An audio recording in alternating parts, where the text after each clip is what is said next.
Hi everyone, hi, it's Nicola here. Okay, I need to work out where I'm going live on my phone today just to see if it makes a difference. I like testing things, as you know. So what I really wanted to do today was tell you a few things that I keep forgetting to tell you. And the most important of those is about your burger.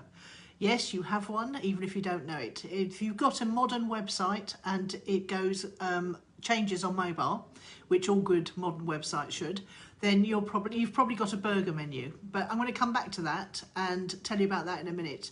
So what are the other things I wanted to tell you? I've been helping a friend do some work recently, putting up a new business and making that video led. So we're focusing very much on the YouTube channel. So I wanted to talk first of all about YouTube and how you need to think of YouTube completely different to other social media platforms. And I'm just looking down to see if there's any comments yet. It's all very nerve-wracking. But I'm determined to do this at least daily, and I'm trying out different ways of doing it, whether I'm on my phone, whether I'm on my Zoom. I prefer Zoom because it's got a blurred out background and it's sideways, which will make it easier to repurpose the content. But at the moment I'm trying it on my phone. Now, why did I do that? I can't remember why I did that, but I'll tell you if it occurs to me. So going back to YouTube. So YouTube works very, very differently to every other social media platform. On other social media platforms, it largely depends on who you're connected to, who your content gets shown to. That is starting to change because a lot of the other social media platforms particularly are starting to follow the TikTok model, which is similar to the YouTube model. And it's a good thing to bear in mind when you're uploading content that each social media platform works slightly differently. So with YouTube, for example, it's all about finding your audience. And I'm still, being absolutely honest, struggling to do that on my business YouTube channel. It gets easier as you go along and as more people watch your YouTube channel and subscribe to your YouTube channel, because then when you put a new bit of content up, YouTube knows who to show it to. Now, the next thing you've got to get over is, do they click away or do they click to watch? Because if they're not your audience and your thumbnail's all wrong, so it could be either of those two reasons, then you're going to not be shown to many people. You can get over that to some degree with a new channel by using Google AdWords. So get your offers right, get your funnel right, get your content up on different platforms, know what the difference is. And especially with YouTube, think about your audience. Think about YouTube being able to find your audience. For example, how can you help YouTube do that? Well, what I do is I put you might also enjoy video links in my descriptions. And I go and I do that automatically by setting it up.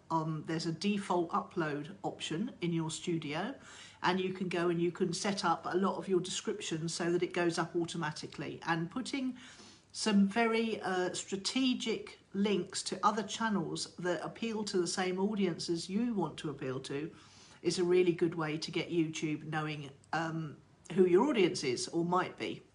And the other way to do it is to put in a specific tag that links all your content together. So it could be something like 2024 and then the name of your channel, so that every time a video goes up, it's got that in the tags. Now, YouTube apparently is not relying on tags at all anymore for things like building an audience, but they do rely on it for things like linking your videos together, apparently.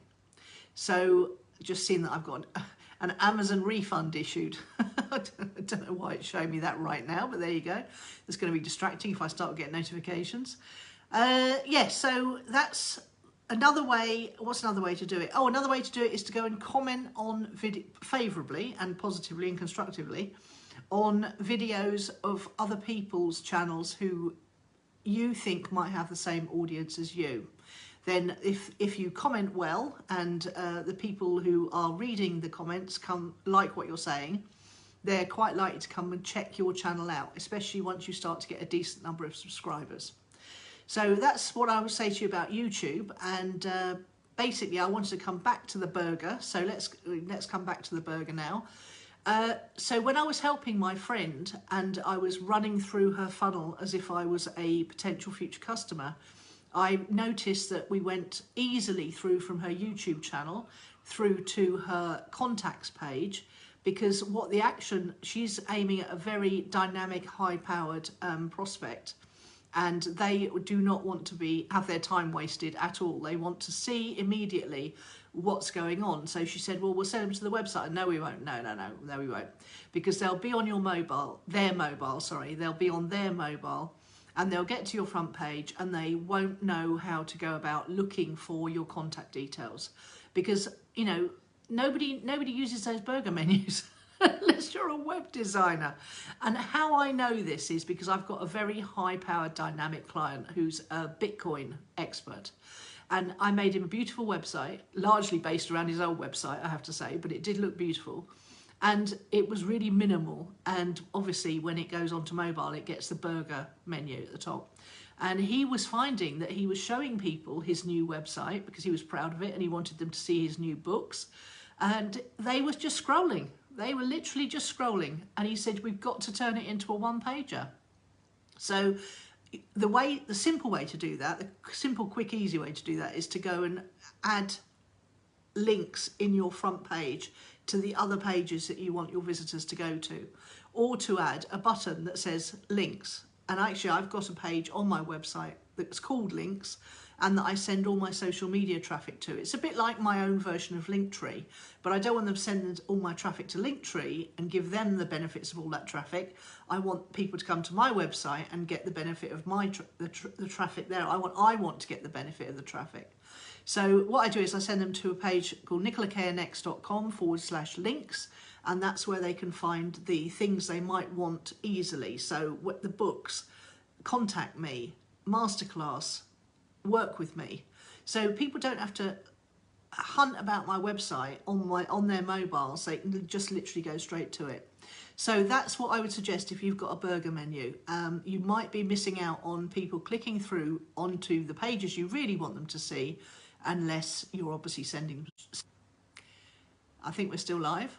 Yes, so you send them straight through to the page you want them to see, or you send them to a links page that's got a link that's literally on the first screen. Because the other problem I realised when I went to my friend's website was her contact page looked fantastic, but it didn't actually have any way of contacting anyone on the first screen without having to scroll. Do make it easy for your prospects to find you and to take your most wanted action. And I hope today's been helpful, both on the YouTube audience front and also on the ditching your burger front. Speak to you tomorrow.